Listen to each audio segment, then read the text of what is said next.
Ihumure ry'abizera ni Yesu Kristo. Icyigisho cya mbere: gutsindishirizwa no kwizera. Gutsindishirizwa no kwizera ni ishuri ryiza ry'iyobokamana. Kubisobanukirwa bituma umuntu yimenya ko ari umunyabyaha, bikamutera umwete wo guhinduka binyuze mu kwihana, bikamuha ibyiringiro bishingiye mu kumenya icyo Imana imushakaho n'icyo imushakira, akagira ihumure rikomoka mu kumenya ko iyo Mana itazamutererana kandi ko yamuteganirije ingoboka zose. Ushaka kubimenya agomba kwiga inama y'agakiza. Menya neza ibi: ubuntu bw'Imana mu mutima, Yesu inzira, ukuri, ubugingo, umurimo w'Umwuka Wera mu mutima w'uwizeye, itandukaniro ryo gutsindishirizwa nyakuri n'uguhimbano, uko bambara umwambaro w'ubukwe bw'umwana w'intama, aho kwizera nyakuri gutandukaniye no kwiyemera, aho gutsindishirizwa guhurira n'imirimo, uko uwatsindishirijwe amera. Gutsindishirizwa ni iki? Nuko rero ubwo twatsindishirizwa no kwizera, dufite amahoro ku Mana kubw'Umwami wacu Yesu Kristo, wadushyirishije ubu buntu dushikamyemo kubwo kwizera, ngo tubone uko twishimira ibyiringiro byo kuzabona ubwiza bw'Imana. Abaroma igice cya 5 umurongo wa 1 n'uwa 2. Gutsindishirizwa niyo ntwari ikomeye umuntu wese ushaka kuba inshuti y'Imana no kuzabona ubugingo buhoraho agomba kugira. Benshi iyi ntwaro ntibayizi, n'abayizi ntibasobanukiwe uko irwanishwa. Banza umenye ko ari intwaro yo kurwana, ikaba n'ingabo ikingira umutima w'uwizeye by'ukuri. Ni ubwugamo bw'umuntu yahishamo ibirego bya Satani n'ibinego by'abanyabyaha n'ibitekerezo bishinja umutima wawe bikurega ko uri umunyabyaha. Kugira ngo uyimenye kandi uyirwanishe neza, usabwa kumenya ibi: aho intwari iva, uko umuntu ayigeraho, uko ayisaba n'uko ayihabwa, uko ayirwanisha, uburyo bwiza bwo kuyirinda ngo umwanzi atagutandukanya nayo. Nk'uko kwizera kubanzirizwa no kumenya ibyiringirwa, niko no gutsindishirizwa kubanzirizwa no gutsindwa wemejwe mu mutima no mu bwenge kuri umunyabyaha, nubwo bimwe waba utarabikora. Kamere niyo itera umunyabyaha gucumura uhereye akivuka, kuko icyaha cyabaye indemano bene Adamu bavukana. Nicyo gituma umuntu wese uhagaze imbere y'ubutabera bw'Imana buri mu mategeko yayo, ayo mategeko amuciraho iteka bitewe n'uko yayacumuye. Iyo yemeye gutsindwa, kumenya Imana bimubuza gucika intege.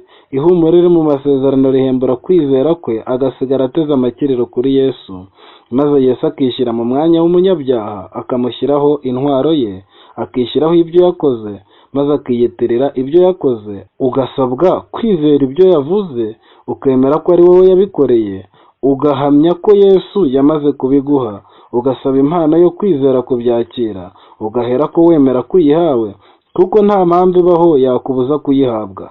Ngibyo ibiranga kwizera nyakuri. Ako kanya umunyabyaha akaba atsindishirijwe n'uko kumwizera kwe, maze urubanza, kwiciraho iteka, ubwihebe, gushidikanya bikamirwa no gukiranuka kwa Yesu wemeye kwishyira mu mwanya w'umunyabyaha akamubera igitambo. Ibyo byose bigacecekesha ibirego by'umwanzi. Iyo ucumuye ukababazwa nabyo, akubera igitambo. Wakwihana akaba umuhuza wawe n'Imana. Wabisabira ubyatuye, akishyiraho gukiranirwa kwawe. Wajya mu rubanza akakubera umurengezi. Wakwemera gutsindwa akagutsindishiriza. Uko niko gutsindishirizwa nyakuri gutewe no kwizera. Ubutumwa bwo gutsindishirizwa n'ubuntu kubwo kwizera si ikibwirizwa cy'ubuhanga, ahubwo ni ikibwirizwa kibanza kugira icyicaro mu mutima, kandi umuntu wese asabwa kukigiramo inararibonye y'umwihariko. Kuko uwatsindishirijwe aribura, akemera guta agaciro mu mwanya wo kwirengera guterwa n'inarinjye, ariyo itera ubwibone, haboneka guca bugufi gukomoka ku mutima umenetse, akarata Imana imubereye byose mu buzima, akihishwa mu butwari bwayo, akiringira ibyo izamugezaho, yidakomwa mu nkokora n'abantu na Satani. Kwizera ni iki? Kwizera ni ukumenya rwose ibyiringirwa udashidikanya ko bitazaba, kandi niko kuduhamiriza ibyo tutareba ko ari iby'ukuri. Abaheburayo 11 umurongo wa 1. Aburahamu abonye isezerano ry'Imana ntiyashidikanyishwe no kutizera, ahubwo akomezwa cyane no kwizera, ahimbaza Imana, amenya neza ko ibyo yasezeranije ibasha kubisohoza. Nicyo cyatumye bimuhwanirizwa no gukiranuka. Abaroma igice cya 4 umurongo wa 20 kugeza ku wa 22. Si ngombwa kubanza kumva cyangwa kubona ko Imana yasubije ngo ubone kwizera. Ni ngombwa gutega amakiriro kugusaba umugisha. Ugomba kwizera ko wawuhawe maze ukabishimira Imana. Nibwo noneho uba ushobora kwikomereza imirimo yawe, ufite ubwishingizi ko imigisha izoherezwa igihe uzaba uyikeneye byihutirwa. Uzagenza atyo azabona gusubizwa kw'amasengesho ye. Imana izadukorera ibirenze ibyo dushobora gusaba cyangwa gutekereza, nk'uko imbaraga zayo zidukoreramo. Abefeso 3 umurongo wa 20. Ministère Evangelique, page 255 kugeza kuri 256. Gospelers, page 261 na 262. Burya Yesu niwe wikorera imitwaro yacu. Mujye muhora mushyira imbere y'Imana amakene yanyu, ibyishimo byanyu, intimba zanyu, amaganya yanyu n'ibibatera ubwoba. Ntimuzigera muyinaniza, ntimuzigera muyirambira, umutima wayo ukabakabwa n'ibitubabaza hamwe n'ibyo tuyibwira. Muyizanira iby'imitima yanyu ihugiyemo byose. Nta kintu na kimwe cyaremerera ubeshaho isi kandi akaba ayobora ibyaremwe byose. Nta kintu na kimwe mu byaduhesha amahoro Imana yakwirengagiza. Nta pica yo mu mibereho yacu ya gikristo yakwihisha mu mwijima kugeza ubwo Imana itayimenya. Nta n'ikibazo kituburagiza itabonera igisubizo. Nta mpagarara yagwirira uworoheje wo mu bana bayo. Nta nimba yazazanya umutima we. Nta byishimo na bimwe byamugaruramo ubuyanja. Nta sengesho rivuye ku mutima rishobora gusohoka ku minwa y'umwana wayo Data wa twese wo mu ijuru atabyitayeho ngo abikurikirane byihutirwa. Amasano ya gishuti ari hafi ya buri mutima n'Imana atuma yegerana nawo nk'aho ari wo wonyine Imana yatangiye umwana wayo ikunda. Pour un bon équilibre mental et spirituel, volume ya 2, page 496. Kwizera ni ukwimenya kandi ukakira ubuntu bw'Imana. Imana yateganyirije ibyo kurengera umunyabyaha mu buryo buhagije. Yateganyije kumukura mu biganza bya Satani idakoresheje intwaro zikomeye. Izo ntwaro zigera ku munyabyaha zinyuze mu buntu bwayo bugaragarira mu kuturinda, kudutunga, kutugoboka, kuducungura no mu kutubabarira. Umuntu akabugezwaho no kwizera. Kubyibazaho, kubishimira Imana kandi ukanyurwa nabyo nizo mfatiro zikomeye zo kwizera. Iyo umuntu yemeye ubuntu bw'Imana akabusobanukirwa, akabwemera, akabwiyitirira, ibyo nibyo byitwa kwizera. Iyo umunyabyaha avuze ati ndi umunyabyaha adakoresheje imvugo rusange imenyerewe, ahubwo akoresheje kubyihamya abyeretswe n'ijambo ry'Imana. Iryo jambo ry'Imana niryo ryongera kumubwira riti Yesu yaje mu isi ku bwawe, ibyaha byawe nibyo yapfiriye. Nubyihana azagusabira kuri se. Niwemera kumutegaho amakiriro azishyira mu mwanya wawe. Niwemera ibyaha byawe azagutsindishiriza. Nubabazwa n'uko uri umunyabyaha azaguhumuriza maze aguha umutima mushya wemera ko agukunda. Kuko benshi bari baramukuyeho amaso, bari bakeneye kongera kwerekeza amaso yabo ku mpagarike ye y'ubumana no ku byo yakoze, ku rukundo rwe rutagajuka akunda mwene muntu. Kuko ubutware bwose buri mu maboko ye kandi ashobora gukwiriranya neza impano zikungahaye mu bantu, kandi agakwiriranya impano ye itagira akagero ye gukiranuka kwe ayiha umuntu utishoboye. Ngubwo ubutumwa Imana itegeka ko buhabwa isi. Nibwo butumwa bwa marayika wa gatatu bugomba kwamamazwa mu ijwi rirenga riherekejwe n'isukwa rihagije ry'umwuka wayo. Témoignage au pasteur, page ya 80. Testimony to ministers, page ya 92. Icyakora abamwemeye bose bakizera izina rye yabahaye ubushobozi bwo kuba abana b'Imana. Yohana igice cya 1 umurongo wa 12. Bene abo ntibafite kwizera ko kwizina gusa, ntibafite ukuri ko mu magambo gusa, si idini ryemewe gusa, ahubwo kwizera kwabo gufite umugambi ari wo kwiyitirira impano zikungahaye z'Imana. Bahendahenda bagira ngo bahabwe iyo mpano kugira ngo nabo babone uko bayiha abandi. Bashobora kuvuga bati ibimwuzuye nibyo twese twahaweho, ni ubuntu bukurakuranwa n'ubundi. Témoignage au pasteur, page 82. Ibyo nibyo bibyutse ibyiringiro mu mutima w'umunyabyaha akomejwe no kumenya ko Imana izi intege nke ze kandi ko ijya izihanganira. bikamuhesha ibyiringiro nyakuri, akamenya ko mu nama y'agakiza Yesu yiyemeje kumupfira ngo acungurwe. Ubwo yavukiraga mu isi yaraje kubihamya. Niyo mpamvu Yohana yavuze ati, uyu ni we mwana w'Imana ukuraho ibyaha by'abari mu isi. Yohana igice cya mbere umurongo wa 29.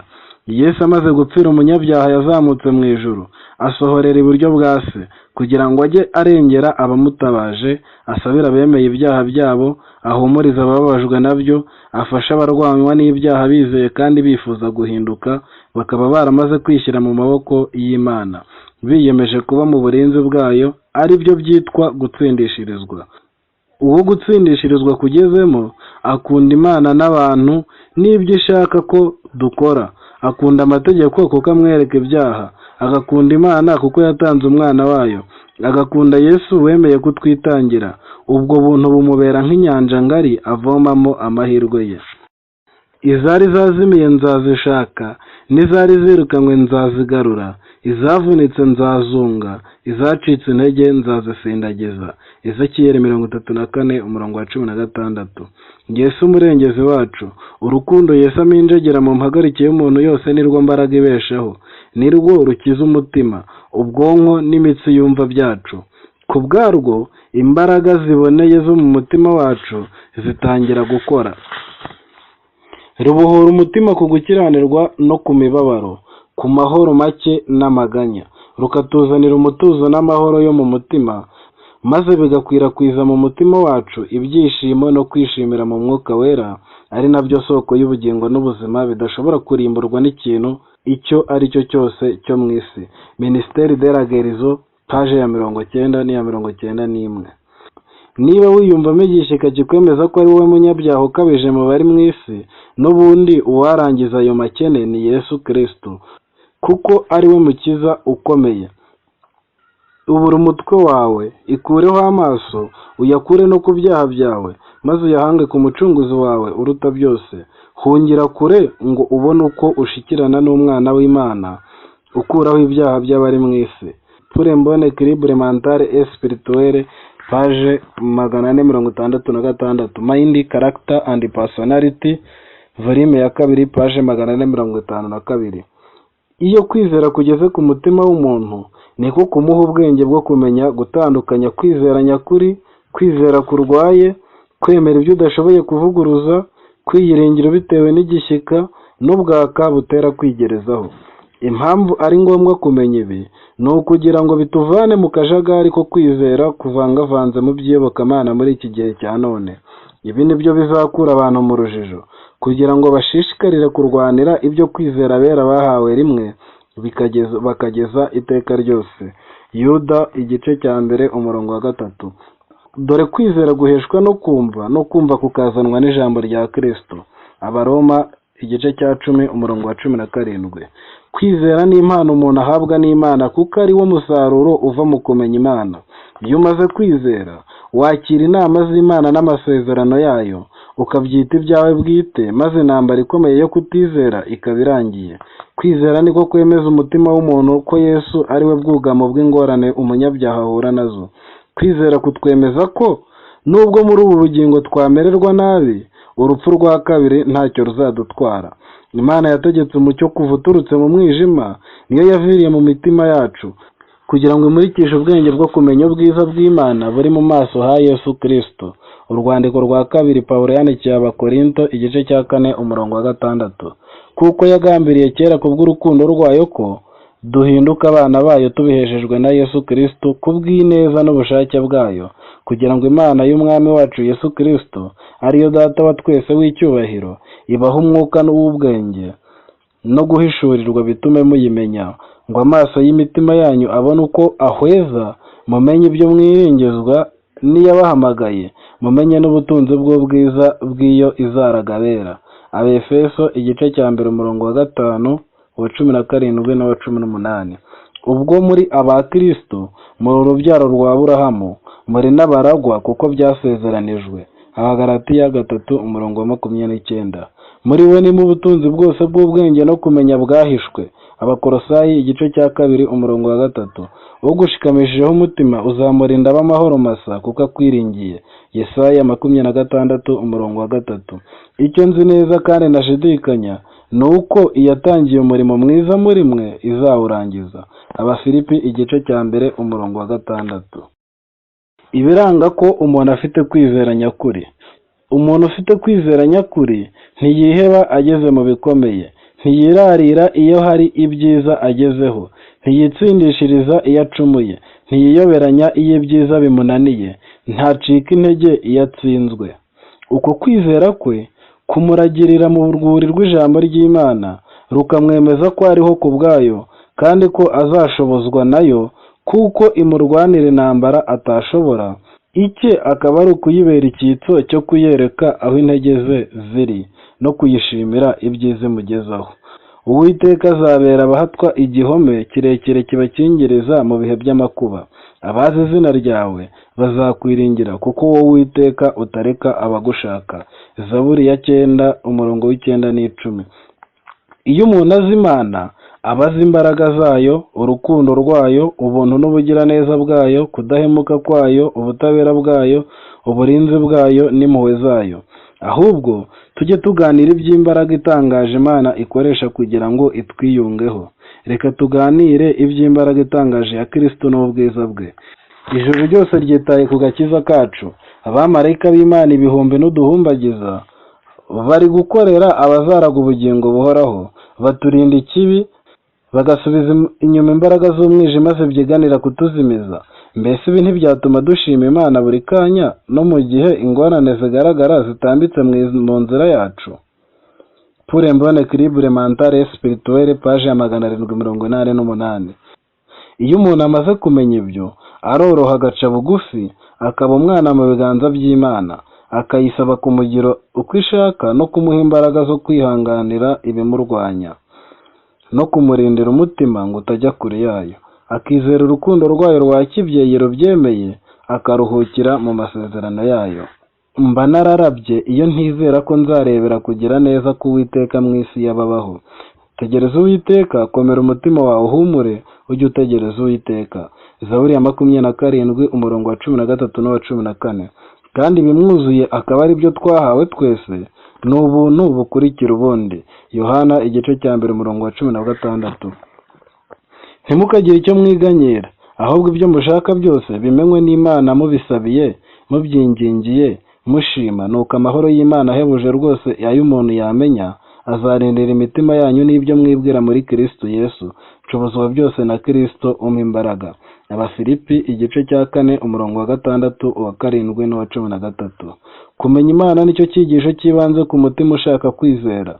Iyo utazi Imana, kuyitinya bituma wigira kure yayo, ubwoba bugatuma utinya n'ijambo ryayo, naho ubwoba bw'uyizi akanayikunda bumutera kuyihungiraho, kuko azi ko atabona umutekano ari kure yayo, agatinya kuyicumuraho abitewe no kwanga kubabaza inshuti yamukunze ityo. Yacumura akanga kuryamana icyaha atacyihannye, kugira ngo ye gutera inkeke Imana ye, atinya ko ashobora gupfa cyangwa akamenyera icyaha bikamuviramo kunangirwa. Yamara kubyatura agahumurizwa nabyo, kumenya ko ari umubyeyi umukunda yabwiraga, akizera ko ababariwe. Uwiteka Nyiringabo aravuga ati, bazaba banjye umunsi nzakoreramo, bazaba amatungo yanjye bwite, nzabababarira nk'uko umuntu ababarira umwana we umukorera. Ubwo nibwo muzagaruka mukamenya gutandukanya abakiranutsi n'abanyabyaha, abakorera Imana n'abatayikorera. Malaki 3:17 na 18. Kwizera nicyo kintu mukeneye. Ntimukemere ko kwizera kwanyu kudandabirana.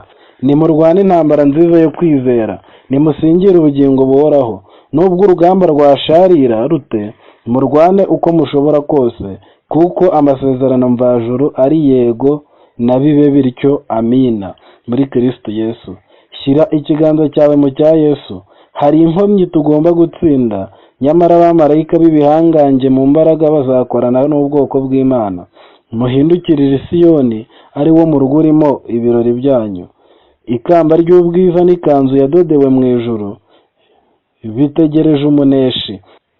Nubwo Satani atuma igihu cy'abadayimoni kibudika mu nzira yawe, agashaka kuguhisha urwego ruhuza isi n'ijuru ngo utareba abamarayika bazamuka abandi bamanuka baza gukora umurimo wo gufasha abazaragwa agakiza, komeza uzamuka akayira kawe, jya mbere intambwe ku ntambwe ugana ku ntebe y'ubwami y'uhoraho.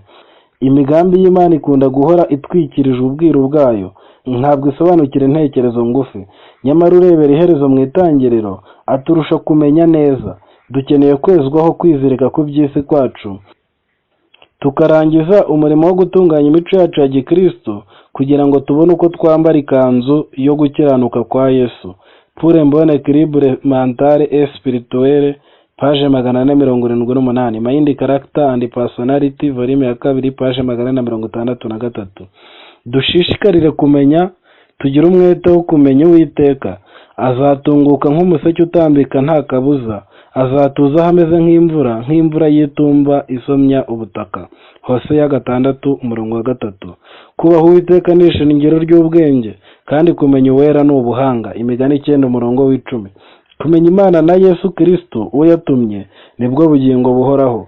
Yohana 17:3. Iyo utazi Imana ntiwayikunda, ntiwayubaha, ntiwayizera kandi ntiwayitinya, kuko uba udafite amaso y'umwuka ayikwereka hafi yawe, ahubwo utinya abantu kuko amaso yawe y'umubiri ari bo areba. Usigara uzi ibya Satani, ukaba ari byo wumvira, ukabyizera, ugatinya n'ingaruka zakugeraho uramutse unyuranyije na Satani. Iyo umaze kumenya Imana neza, wanga Satani, ukamugayisha kandi ukamurwanya. Iyo umaze kwizera Imana, ukakira agakiza kayo kakaba kawe bwite, wera imbuto zo gukiranuka udashobora kwiyitirira. Ukunda Imana n'abantu bayo nibyo ishaka ko dukora. Kwizera kukubohera ku Mana n'imbaraga zayo zikakujyana iyo ugiye, zikagushoboza ibyo ishaka, ukishimira uwo mubano. Kandi mboneke ko ndi muri we, ntafite gukiranuka kwanjye kuva ku mategeko, ahubwo mfite ukuzanwa no kwizera Kristo, ariko gukiranuka kuva ku Mana guheshwa no kwizera. Abafilipi 3:9. Mwakijijwe n'ubuntu kubwo kwizera, ntibyavuye no ku mirimo, ahubwo ni impano y'Imana, kugira ngo hatagira umuntu wirarira, kuko turi abo yaremye ituremeye imirimo myiza muri Kristo Yesu, iyo Imana yiteguye kera kugira ngo tuyigenderemo. Abefeso 2:8-10. Nk'uko yadutoranirije muri we isi itararemwa, kugira ngo tube abera tutariho umugayo imbere yayo, kuko yagambiriye kera kubw'urukundo rwayo ko duhinduka abana bayo tubiheshejwe na Kristo kubw'ineza y'ubushake bwayo. Abefeso 1:4-5. Yesu watwitangiriye kugira ngo aducungure mu bugome bwose, kandi yuhagirira abantu kugira ngo babe ubwoko bwe bwite bugira ishyaka ry'imirimo myiza. Tito 2:14. Iki cyigisho nicyo shingiro ry'ubutumwa bwiza. Kutakiga, kutakimenya no kutakigisha ni uguhisha intego y'akayira kajyana abakristo ku isoko y'imbaraga, no kuyoberwa irembo abantu binjiriramo ngo bahabwe imbaraga ziganisha ku bugingo buhoraho. Kandi ubu butumwa bwiza bw'ubwami buzigishwa mu isi yose, bubu buhamya bwo guhamiriza imbaraga yose, nibwo imperuka izahera ko ize. Matayo 24:14. Ubusobanuro bw'uko kwizera Yesu Kristo bushobora gushyirwa mu mpinamagambo igira iti: ni ugutangira urugendo rw'umutima w'umuntu wose, maze akirundurira munsi y'uburinzi n'ubutegetsi bwa Yesu Kristo. Umuntu akaguma muri Yesu, maze mu kwizera Yesu nawe akaba umwami w'uwo mutima. Umwizera ashobora kwegurira Imana ubumuntu n'umutima bye, akavugana ubwishingizi agira ati: maze kwemezwa ko afite ubushobozi bwo kurinda icyo namubikije kugeza kuri urya munsi. Abazabikora batyo, abo ari bo bose bazaba bakirijwe kuzahabwa ubugingo buhoraho. Rwa kabiri rwa Timoteyo 1:12. Kugira kwizera no gutega amakiriro ku Mana, tukemera ko idukunda, kwiza icyatubera cyiza kuruta uwo ari we wese. Ibyo bidutera kureka inzira zacu tugakurikiza inzira zayo, tukemera ubwenge bwayo bukajya mu mwanya w'ubuswa bwacu, imbaraga zayo zigasimbura intege nke zacu, gukiranuka kwayo kukajya mu mwanya w'ibyaha byacu. Niyo itubeshejeho kuva ubwo tuba tubaye abayo. Kwizera kwacu kugasobanukirwa iyo mikorere, kukayemera, kukemera n'imigisha yose izana nabyo. Ukuri, kuba umwiringirwa, kubonera, mu buryo buzwi niryo banga ry'imibereho itsinda. Ibyo tubigezwaho no kwizera. Pour un bon équilibre mental et spirituel, page 549. Kuva mbere hose umugambi wa Satani wabaye wo gutuma abantu bibagirwa Imana kugira ngo abone uko ashobora kubagira imbata ze. Nguko uko yakoze ashaka guhindanya imico y'Imana ayerekana uko itari. Imana yagiye yitirirwa ibibi bikomoka ku gikomangoma cy'ibibi.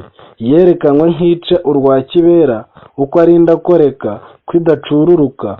Satani yabikoze atyo kugira ngo abantu bajye bashidikanya Imana, bayange kandi bayihunge. Satani yiringira ko azaburagiza abo yamaze gushuka kugeza ubwo bazareka Imana burundu. Nyuma ateganya ko ashobora kubahanaguramo ishusho y'Imana, akabimuriramo ishusho ye bwite, kubavangamo umwuka we no kubahindura ingaruzwamuheto z'ubushake bwe. Kwizera bigizwe no kumenya Imana neza, bikaba bikubiye mu mashami atandukanye: kumenya imbaraga zayo, gusobanukirwa urukundo rwayo, ubuntu bwayo aribwo bugiraneza bwayo. Kumenya imbaraga zayo. Imbaraga z'Imana zisobanukira neza mu izina ryayo, kuko yitwa Imana ishobora byose. Kuva 6:3. Abantu bazavuga imbaraga z'imirimo yawe iteye ubwoba, nanjye nzavuga gukomera kwawe. Bazibukiriza kugira neza kwawe kwinshi, baririmbe gukiranuka kwawe. Zaburi 145:6-7. Nta kiyinanira, nta kiyiyobera, ibeshaho byose. Kumenya ibyo abantu itabanje kubaririza. Urukundo rwayo rugera ku byaremwe byose. Yimika abami ikimura abandi, icisha bugufi abibone igashyira hejuru aboroheje. Izina ryayo niyo mico yayo. Ninde wigeze kugera amazi y'inyanja ku rushyi, akageresha ijuru intambwe z'intoki, akaboha indego yajyamo umukungugu wo ku isi, agashyira imisozi ku gipimo n'udusozi akadutera ku munzani? Ninde wigeze kugenzura umwuka w'Uwiteka akamuhugura nk'umugira inama? Ninde yigeze kugisha inama, kandi ninde wigeze kumwigisha akamwereka uburyo bwo guca imanza zitabera, akamwigisha ubwenge akamuha uburyo bwo kwitegereza?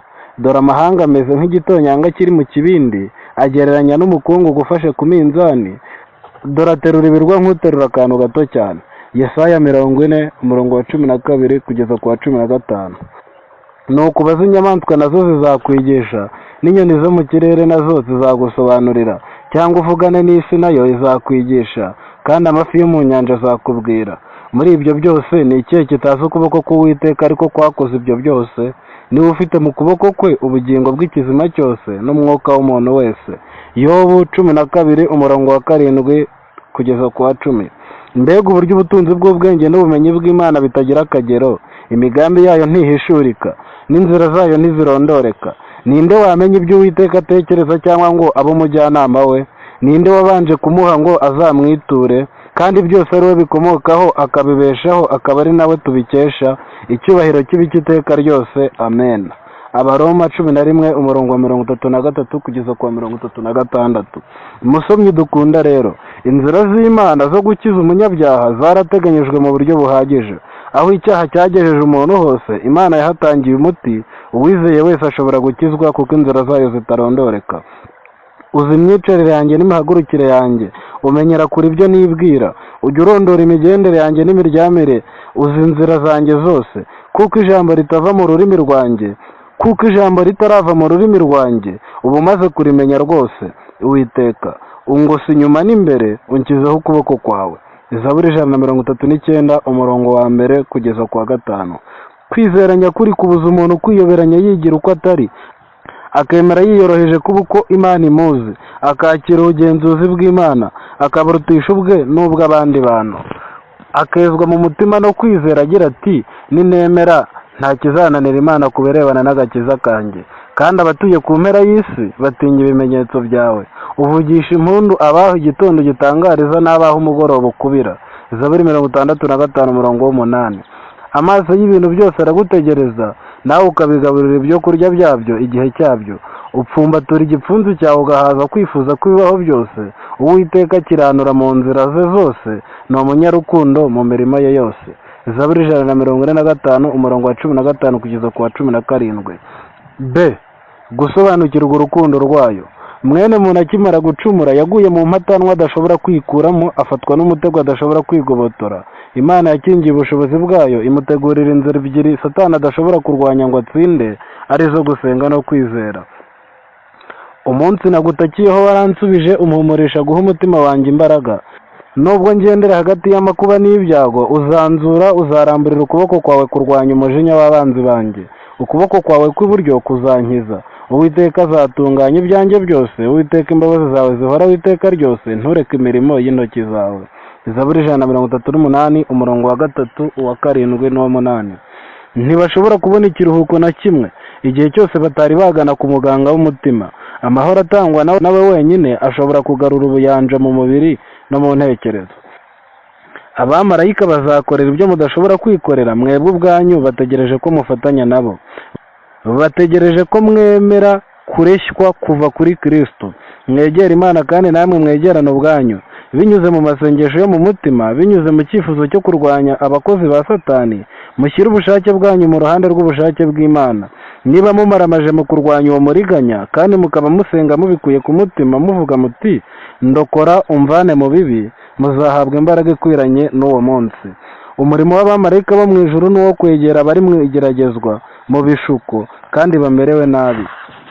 Izo ntumwa zo mu ijuru zikora ubudacogora ngo zikize imitima Kristo yapfiriye.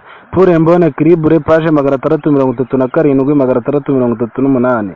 Imana mu gukunda umuntu, umugambi yawo ni uwo kumunezeza mu byiza akora, kumuha amahoro yo mu mutima, kumukingira ibibi bimuzengurutse, kumukura mu kaga kazanwa n'uburangare no kutamenya, kumubabarira ibicumuro bye, kumufasha ibyo akora no kumukorera ibyo adashoboye. Ubuntu bw'Imana ntibugaragarira mu by'umwuka gusa, ahubwo n'impagarike yacu n'ibiyitunga nabyo Imana yarabiteganyije. Ingingo z'impagarike y'umuntu zigenzurwa n'Imana. Ntabwo ari nk'isaha imara gushyirwa ku gihe ikiyobora yonyine. Umutima uratera, ugakora ubudacogora, akanya ku kandi, guhumeka kurasimburana, byose bikora biri munsi y'ubushobozi bw'Imana. Muri umurima w'Imana n'inzu yayo. Urwa mbere rw'Abakorinto igice cya 3 umurongo w'9. Mu Mana niho dukomora kubaho kwacu, kwinyagambura kw'impagarike yacu yose. Buri gutera kw'amaraso, buri guhumeka ni imbuto z'umwuka Imana yahumekeye mu mazuru ya Adamu. Ariko guhumeka kw'Imana ihoraho, wa wundi ndiho usumba byose. Message Choisi, volume ya mbere, page 346. Iyi niyo miyoboro igeza ibyiza ku muntu itarobanuye ku butoni. Kuduha ubuzima, kuduha izuba n'imvura, kuduha ibyo turya n'ibyo tunywa, kuduha ikiruhuko gikomotse mu bitotsi, kuduha kuryoherwa n'ibyo turiye cyangwa tunyowe, apeti. Ibyo byiza bibejeho ibyaremwe byose ni agace gato k'urukundo rwayo, ariko ikiruta ibyo byose ni uko yaduhaye Yesu ngo adupfire. Kuko Imana yakunze abari mu isi cyane byatumye itanga umwana wayo w'ikinege kugira ngo umwizera wese atarimbuka ahubwo ahabwe ubugingo buhoraho. Yohana 3 umurongo wa 16. Kandi uko guhamya nuko Imana yaduhaye ubugingo buhoraho, kandi ubwo bugingo bubonerwa mu mwana wayo. Ufite uwo mwana niwe ufite ubwo bugingo, naho udafite umwana w'Imana nta bugingo afite. Urwandiko rwa mbere rwa Yohana igice cya 5 umurongo wa 11 na 12. Kugira uwo mwana ni ukumwizera, kandi kumwizera ni ukumutegaho amakiriro. Kumutegaho amakiriro nicyo kiruhuko cyuzuye cy'umutima. Icyo kiruhuko cyuzuye ni wo musogongero w'ijuru hano ku isi n'intango y'ubugingo buhoraho. Umuntu wese utarigeze amenya Imana binyuze mu byo yahishuye ibinyujije muri Kristo, azakura ubumenyi budahagije mu byaremwe, butazigera bumugeza mu kumenya Imana guhanitse bwamutera guhinduka mu buryo bwuzuye nk'uko Imana ishaka. Ubwo bumenyi azaba afite buzamuhindura usenga ibigirwamana, aziyita umunyabwenge maze ahinduka umupfu. Message Choisi, volume ya mbere, page 346. Ibyiza binyuranye bikomoka mu gushyikirana n'Imana. Mu kumenya Imana niho amasoko y'ubumenyi nyakuri akomoka, hamwe n'imiterere iboneye.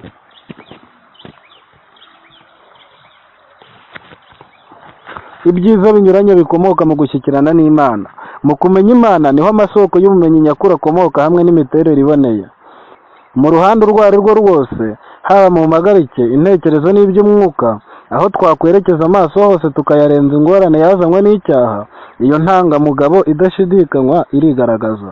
Inzira twaba tunyuramo zose dukora ubushakashatsi, niba icyo dushaka byimaze yari ukugera ku kuri, twegeranwa n'ubuhanga butagaragara kandi bushobora byose bukorera hose. maze intekerezo z'umuntu zigashyikirana n'intekerezo z'Imana. Umuntu ushiraho akagereranywa n'Imana ihoraho. Ingaruka y'uwo mushyikirano igera ku mubiri, ku mutima no mu ntekerezo irenze ibyo umuntu yakwigezaho. Pour un bon équilibre mental et spirituel, volume ya 2, page ya 417. Nubwo icyaha cyahindanyije umurimo utunganye w'Imana, ubwo butumwa bwayo buracyariho kugeza n'ubu. Ubu ibyaremwe byose bigaragaza ubwiza n'ubutungane bw'Imana. Uretse umutima w'umuntu, nta na kimwe kibaho ku bwacyo.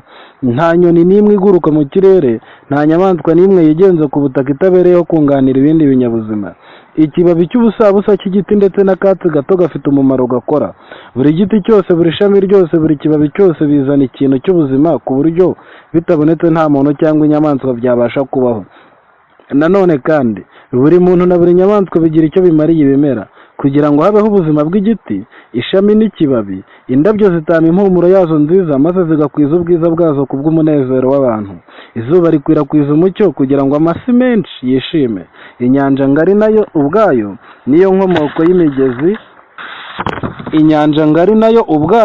niyo nkomoko y'imigezi yacu ndetse n'amasoko yacu yose yakira amazi y'inzuzi kugira ngo yongere kuyatanga. Urwokotsi ruyavamo rwongera kumanukira ubutaka rwahindutse imvura imeze imyaka. Abamarayika b'icyubahiro bajya batangarana umunezero urukundo rwabo n'uburinzi bwabo budahwema bagirira ibiremwa byaguye kandi byanduye. Ibiremwa byo mu ijuru bihumuriza imitima y'abantu bizanira iyi si y'umwijima umucyo wo mu ijuru. Kubw'umurimo wabyo w'urukundo no kwihangana, bikora igikorwa ku bitekerezo by'umuntu kugira ngo bigarure imitima yayobye mu busabane na Kristo buruta ubwo bagirana hagati yabo ubwabo. Ariko mureke turenze amaso y'ibyo bimenyetso bitari ingenzi cyane kugira ngo turebe Imana muri Yesu. Mu kwitegereza Yesu dusobanukirwa ko igihesha Imana icyubahiro ari ukugira ubuntu. Jésus-Christ, page y'10 kugeza kuri 11. Yesu avugira mu kanwa k'abahanuzi agira ati: nagukunze urukundo ruhoraho, nicyo cyatumye nkuzigamira imbabazi zanjye. Ntawe ahatira kumukurikira. Yaravuze ati: nagukurikije neza n'umurunga w'urukundo. Yeremiya 31:3. Ntabwo ari ubwoba bw'igihano cyangwa se ibyiringiro by'ingororano z'iteka bitera abigishwa ba Yesu kumukurikira. Bitegereza urukundo rutagira inenge rw'Umukiza rwagaragariye mu rukundo rwe rwa hano ku isi, uhereye mu muvure i Betelehemu ukageza ku musaraba w'i Karuvari, maze ibyo babona bikabareshya, bigashengura imitima yabo bikayemeza. Urukundo rukavuka mu mutima yabo, maze bumva ijwi rye bakamukurikira. Jésus-Christ 478 kugeza 479. Se ubuntu bwayo ari bwo bugira neza bwayo. Ubuntu ni iki? Intambara itagaragara y'uburinzi Imana igirira umuntu niyo ikumira ibitero n'imigambi mibisha umwanzi ifitiye umuntu. Gutsinda Satani bihesha Imana ishema. Iyo wemeye ko ikurwanirira birayinyura kuko idateze gutsindwa na Satani. Ikorera kugarura umuntu wazimiye ngo agaruke abo wayo. Ntirakazwa n'ibyo dukora tutabizi kuko izi mbaraga z'ikibi zitakomotse ku muntu. Ubwo burinzi butagaragara nibwo buntu bw'Imana. Ubuntu ni ukwitabwaho wazimiye agirirwa atarabikwiriye. Kuba turi abanyabyaha Imana ntidukingirana ngo twe gushyikira imbabazi zayo. Ubuntu nibwo igarurizamo urukundo rwayo mu gushaka kudukiza. Kuko bose bakoze ibyaha ntibashyikira ubwiza bw'Imana, ahubwo batsindishirizwa n'ubuntu bwayo bibahereye ubusa kubwo gucungurwa kubonerwa muri Yesu Kristo. Niwe Imana yashyiriyeho kuba impongano yo wizera amaraso ye, kugira ngo yerekane gukiranuka kwayo kwahitaye kwiregagiza ibyaha byakozwe mbere y'icyo gihe. Ubwo Imana yabyihanganiraga kandi yabikoreye kugira ngo no muri iki gihe yerekane gukiranuka kwayo bw'ibikiranuka kandi itsindishirize uwizeye Yesu. Abaroma 3:23 kugeza 26. Nicyo gituma Bibiliya itubwira iti: simwe mwanoranyijwe ahubwo ni njye wabatoranije, kandi mbashyiraho kugira ngo mugende mwera imbuto zanyu zigumeho, kugira ngo icyo muzasaba Data cyose mu izina ryanjye kibahe. Kuko ubuntu bw'Imana buzanira abantu bose agakiza bwabonetse, butwigisha kureka kutubaha Imana n'irari ry'iby'isi, bukatwigisha kujya twirinda dukiranuka twubaha Imana mu gihe cya none. Yohana 15:16, Tito 2:11 n'uwa 12. Umutima wirunduriye muri Yesu awuhindukira igihome yigaruriye muri iyi si yivumbagatanya, kandi akaba adashobora kwemera ko kigarurirwa n'ubundi butegetsi. Umutima urinzwe n'abakozi b'ijuru ryo ntushobora gufatwa mbere n'ibitero bya Satani. Jésus-Christ, page 314. Ubuntu ni umwete n'urukundo Imana inyuriramo ngo igoboke umuntu atabikwiriye. Ingero: kugoboka umukene wayibye, kurinda ubuzima bw'ababi, kwihanganira uhora acumura, kurinda ubutunzi bw'abanzi bayo, kugeza ukuri ku batagushaka, ubwihisho itegurira biyemeje kugirira abandi nabi, ibisubizo byiza iha abayisenga mu bujiji, koroshya inzira y'abayigana, kwemerera umuntu kugira uruhare mu murimo wayo, kwihanganira binangiye imitima. Rero uzarimbuka azaba apfuye yizize nta rwitwazo asigaranye ku Mana. Imana aha abantu uburyo n'ubutunzi bikenewe ngo bibafashe kurangiza gahunda zayo.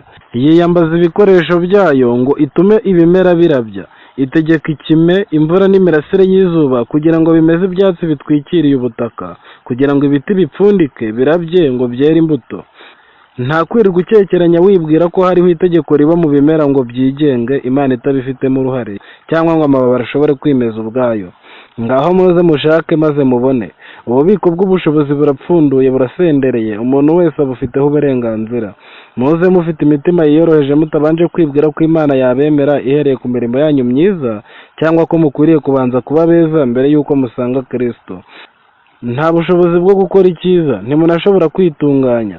Nta gushyika no gukiranuka byaba aho Kristo atari. Imibereho yacu y'icyaha n'intege nke zacu bitunaniza guhagarara imbere y'Imana mu gihe cyose tudafite gukiranuka kwa Kristo kuzira inenge.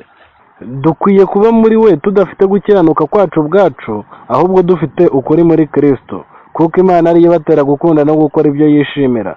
Message Choisi, volume ya mbere, page 391 kugeza 392. Abafilipi 2:13. Ubuntu bw'Imana nibwo bubeshaho abantu bose, ibeshaho ibintu byose nabyo bikaturangiriza amakene. Yigiriye inama yo kuturema ducumuye iraducungura. Iyo dushatse kuyimenya iduha kwizera, twashaka kuba bayo ikaduha kwihana, twashaka gukiranuka ikaduha umwuka wera, twigaya ikaturindisha ubuntu bwayo. Twicishe bugufi ikaduhishamo imbaraga zayo, ngiryo ishingiro ry'ihumure ry'umutima wizeye. Ni ingerembo, umuntu niyinjira muri njye azakizwa, azinjira asohoke kandi azabona urwuri. Ariko njyeweho nazanywe no kugira ngo zibone ubugingo ndetse ngo zibone bwinshi. Yohana 10:9-10. Yesu niwe bwenge wavuze ati, nkishimira mu isi yayo yaremewe guturwamo, kandi ibinezeza byanjye kwari ukubana n'abantu, kuko umbonye wese aba abonye ubugingo kandi azahabwa umugisha n'Uwiteka.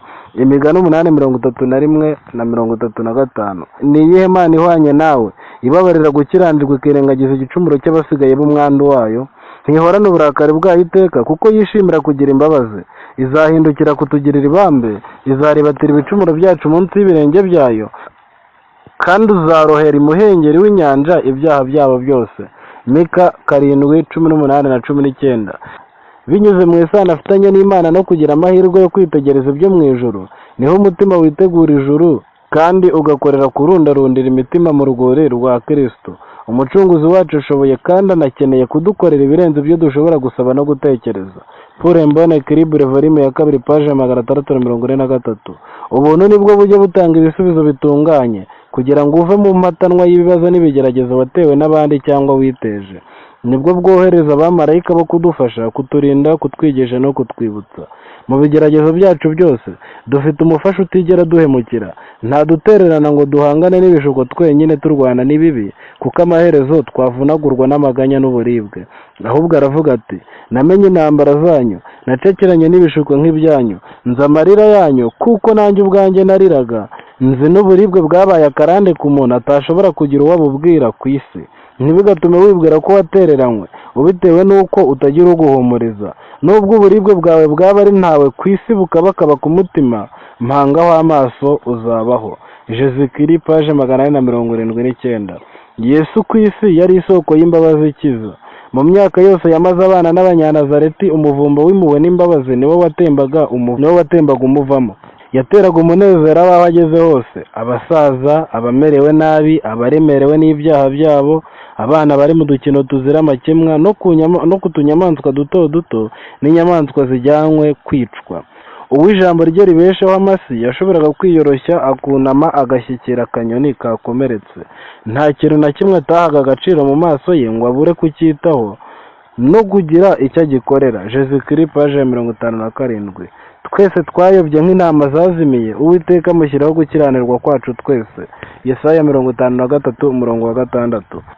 Umuntu amaze guhindanwa n'icyaha ntiyari agifite ubushobozi bwe bwite bwo gushobora kwiyunga na wa wundi ufite kwera n'ubugiraneza. Ku rundi ruhande, Imana ntiyari ikibonye uburyo bwo kwiyunga n'isi keretse binyuze mu muhuza ari we mwana wayo. Byongeye kandi, amaze gucungura umuntu akamukiza iteka ryo kwica amategeko, yari agiye gushobora guhuza imbaraga mvajuru n'umwete wa kimuntu. Ubwo nibwo bene Adamu bari gushobora guhinduka abana b'Imana binyuze mu guhinduka no kwizera Umucunguzi. Iyi nama yagombaga kwinjirwamo n'abatuye ijuru bose. Patriarche et Prophète, page ya 42. Byatugirira akamaro tugiye tumara isaha imwe buri munsi twibaza no guhanga amaso imibereho ya Yesu. Twari dukwiye kumutekerezaho kuri buri kagingo, tugahatira intekerezo zacu gutubura akantu kose kamubayeho, cyane cyane amateka aheruka y'ubuzima bwe ku isi. Bityo, iyo twibajije ku gitambo gikomeye twatangiwe, ku mutego w'amakiriro kwacu kurashikama, maze urukundo rwacu rukaguka, umwuka wo ukaducengeramo mu buryo bwuzuye. Amaherezo tukazakizwa no kwimenyereza kwihana tukicisha bugufi munsi y'umusaraba. Jésus-Christ, page 67. Kuko umutima ari w'umuntu yizeza akabarwaho gukiranuka, kandi akanwa akaba ariko yatuza agakizwa. Abaroma 10:10. Mugenzi wanjye, menya ko icyaha cyatumye tuba icumbi rya kamere n'inshuti zayo. Yatwanduje kugikunda, kukirengera no kukibogamiramo. Nta kindi cyahatubohora keretse kwizera imbaraga no kwiringira imbaraga zaje kudushaka. Iyo umaze kumenya Imana neza, iguha kuyizera nk'impano. Iyo mpano ikuyobora munsi y'ubushake bw'Imana, ugahabwa umwuka wera utuma uhinduka umwanzi wa kamere ikurimo, maze ugatangira guhangana n'ikibi utemeraga gutandukana nacyo, ugahungira munsi y'amasezerano. Ariko niba umwuka w'iyazuye Yesu aba muri mwe, iyazuye Kristo Yesu izazura n'imibiri yanyu ipfa ku by'umwuka wayo uba muri mwe. Abaroma 8:11. Abaroma 8:11. Abaroma 8:11.